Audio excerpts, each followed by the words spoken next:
ఆయన మన బయటకు వచ్చి ఇక చూస్తా తోలు తీస్తా తాట తీస్తా ఇక నీ సంగతి చెప్తా అన్నాడు. రా బిడ్డ రా రా రెడీగా ఉన్నారా, ఇక అందుకే కొడంగల్ నుంచే చెప్తాం నీకు అని చెప్పి 3 రోజుల నుంచి మాట్లాడలేదు. ఇవాళ మాట్లాడుతున్నా. ఆయన కొడుకు చెప్తున్నాడు మైకు ముందలకు వస్తలేడు ఆయన దాచుకున్నాడు అని. నీ ముఖం ఎప్పుడైనా చూసుకున్నావులా అద్దంలా? పేడమూతి బోడిలింగం, నువ్వు కూడా నా గురించి మాట్లాడతావా? నీవెంత, నీ స్థాయి ఎంత? అయ్య పేరు చెప్పి బతికటోని నువ్వు, ఆంధ్రలో గుంటూరులో గుడివారిలో చదువుకున్న నువ్వు, నీకేం తెలుసు తెలంగాణ గురించి, మా పౌరుషం గురించి? నేను గుంటూరులో చదువుకున్నా అంటాడు. అరే నేను గుంటూరులో చదువుకుంటే నీకేం వచ్చింది రాబాయ్, నాకు అర్థం కాదు. అప్పుడు ఆంధ్రప్రదేశ్ కలిసి ఉండే, నేను గుంటూరులో చదువుకున్నా మళ్ళీ హైదరాబాద్లో చదువుకున్నా, పూనాలో చదువుకున్నా, అమెరికాలో చదువుకున్నా, నేను ప్రపంచం అంతా చదువుకున్నా. నీ లెక్క చదువు సందే లేకుండా తిరగలేదు. మీ అమ్మాయి నీకు చక్కగా తొవ్వ చూపెట్టలేదు. నేనేం చేయాలి?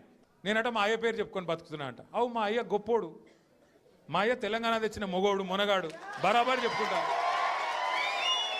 తప్పేమున్నది? మా అయ్య పేరు నేను కాకపోతే ఎవడు చెప్పుకుంటాడు, నాకు అర్థం కాదు. మా అయ్య మొగోడు మొనగాడు తెలంగాణ తెచ్చినోడు, బరాబర్ చెప్తా. మరి నేనేమంటున్నా, నువ్వు సకటి పనులు చేస్తే నీ పిల్లలు కూడా నీ పేరు చెప్పుకుంటారు. నువ్వు లుచ్చ పనులు చేసినావు అనుకో, నీ మన్మడు కూడా నీ పేరు చెప్పుడే గాలంగా మన్మని అని చెప్పుకోడు.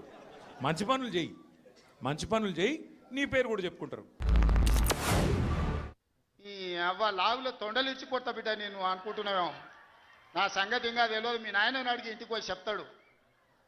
అమెరికాలో బాత్రూమ్లు అడిగినట్టు అనుకుంటున్నావు నాతో మాట్లాడు అంటే, నేనేదో మార్చుకుంటుండే పోనీ అవల పోరోడి గాలికి తిరిగేటోడి గాలికి అంతో నాకెందుకని ఇవన్నీ వేషాలు. ఆ దేశాలలో ఇళ్ళలో నౌకర్లు ఉండరు కదా. ఆ దేశాలలో ఏం చేయాలి?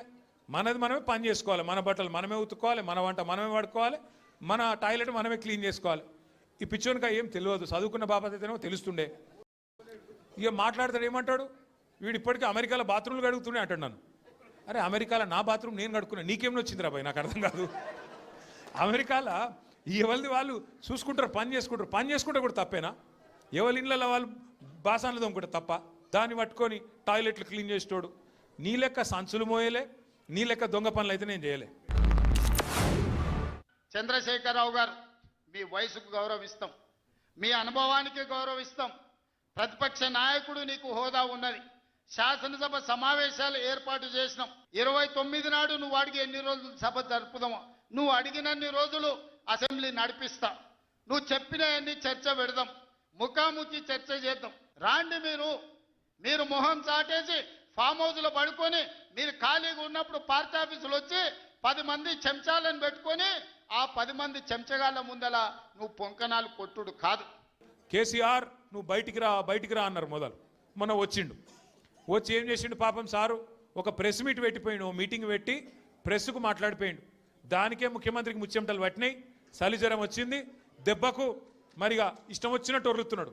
ఇప్పుడేమంటున్నాడు, నువ్వు అసెంబ్లీకి రా అంటున్నాడు. బయటికి వస్తే గీడికి వస్తేనే తట్టుకోలేకపోయినావు, నువ్వు అసెంబ్లీకి వస్తే ఆయన గుండాకి సస్తావు. 10 సంవత్సరాలు 2 సార్లు కేసీఆర్ గారికి అవకాశం ఇచ్చారు. 10 ఏళ్లలో ఏ ప్రాజెక్టు పూర్తి చేయలే, ఏ ఎకరాకు నీళ్లు ఇవ్వలే. కృష్ణానది మీద కట్టిన ప్రాజెక్టులు, ఆనాడు మొదలు పెట్టిన భీమా కావచ్చు, నెట్టంపాడు కావచ్చు, కోయిల్ సాగర్ కావచ్చు, కల్వకుర్తి కావచ్చు, ఎస్ఎల్బిసి కావచ్చు, డిండి కావచ్చు, నేను కొట్లాడి సాధించిన మక్తల్ నారాయణపేట్ కొడంగల్ ఎత్తిపోతల పథకం జీవో నెంబర్ 69 కావచ్చు. 10 ఏళ్ళు మనకు అన్యాయం చేసిర్రు, మన పాలమూరుని ఎండబెట్టిండ్రు. 1,83,000 కోట్ల రూపాయలు 10 ఏళ్ల కాంట్రాక్టర్లకు బిల్లులు ఇచ్చిండు. 1,000 కోట్ల రూపాయలు వాళ్ళ కుటుంబం కమిషన్లు కొట్టింది. ఏం అడిగిండు కేసీఆర్ గారు మొన్న? ఏమయ్యా పాలమూరు ప్రాజెక్ట్ని ఎందుకు పండబెట్టినావని అడిగిండు. ఏమైందయ్యా, 8 నెలలు అయింది, డీటెయిల్డ్ ప్రాజెక్ట్ రిపోర్ట్ కేంద్ర ప్రభుత్వం నరేంద్ర మోడీ వెనుకకు పంపిండు. నీకు సిగ్గులేదా ముఖ్యమంత్రి? అది వెంటనే మళ్ళా పంపి 90% పనులు పూర్తయిన ప్రాజెక్టు ఇంకొక 10 పైసలు పెడితే అయిపోతుంది చేసి మరి ఆ పాలమూరుకు నీళ్ళు అన్నాడు. తప్ప కేసీఆర్ గారు అన్నది? దానికి సమాధానం చెప్పే తెలివి లేదు, పిచ్చి మొరుగుడు మొరుగుతూ ఉన్నాడు. అట్లాగే కేసీఆర్ గారు ఏమన్నారు?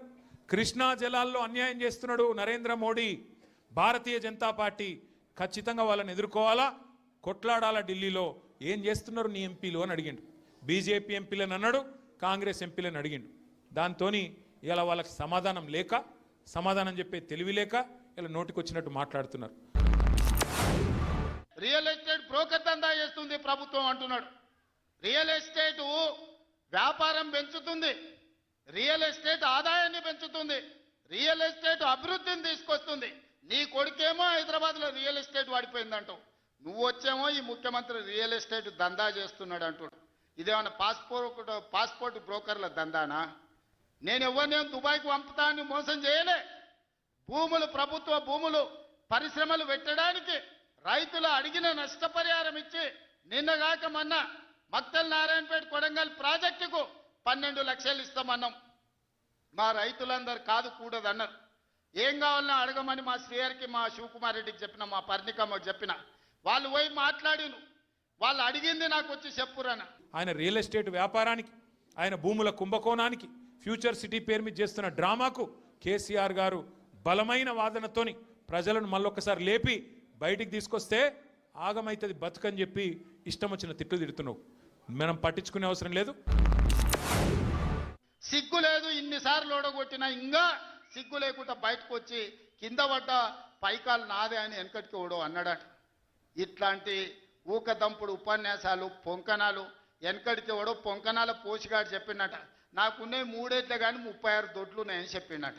ఇవన్నీ కళ్ళు కాంపౌండ్లో చెప్పుకోవడానికి బాగుంటాయి, కాలక్షేపం చేయడానికి.